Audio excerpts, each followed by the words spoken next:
The Who Gonna Be the Boys thing is not only rooted in homophobia, but I would say that it's primarily rooted in patriarchy as well. Now, it's to my understanding that some people have taken it upon themselves to make some problematic remarks towards people of the LGBTQIA community, more specifically the gay community, and, saying things like, who gonna be the boy? Not to mention many of the men that are being ridiculed are feminine presenting men, homosexual men, men that have no intention of upholding patriarchal standards of masculinity. With that being said, the trend itself has really turned into like a ticket for homophobia. Like really it's just a pass to say some homophobic shit. This needs to stop. This is problematic for obvious reasons, but stay with me.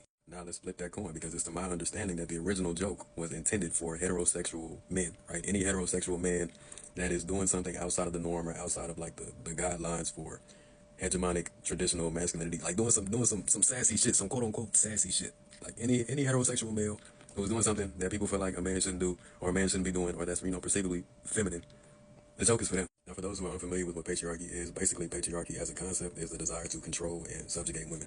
And even though patriarchy is in and of itself rooted in the subjugation of women, women also uphold patriarchy, which is what I believe I've been seeing a lot of lately. But to put it frankly, it really just comes down to gender roles and gender-based expectations, and these gender-based expectations stem directly from patriarchy. So then it comes down to gender, the sex you were assigned at birth, and how you present yourself. Not only how you present yourself in the world, but how the world perceives you, right? Like, and then they serve as a dichotomy of one another, like masculinity versus femininity, what a man is supposed to do and what a woman is supposed to do, what a man is supposed to be and what a woman is supposed to be. And then it gets even trickier than that if you don't, subscribe to traditional labels of, if you don't subscribe to traditional labels of like sex and gender, then, and because we live in a patriarchal society, there is a very strong and prominent desire to uphold these gender-based expectations and uphold these standards of traditional existence, if you will.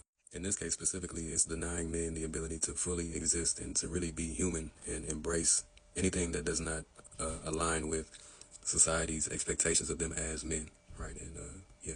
And there are plenty of instances of men doing the same thing towards women or non-men in an attempt to uphold patriarchy. In fact, that was the original intention of patriarchy. But it just goes to show that patriarchy doesn't, but that just goes to show that patriarchy doesn't work towards the benefit of anyone. It's detrimental for both parties, any party involved. In conclusion, there's no one way to be a boy or a man or a girl or a woman or anybody. And we shouldn't hold ourselves to gender norms and gender expectations within an inherently flawed system. Nobody wins.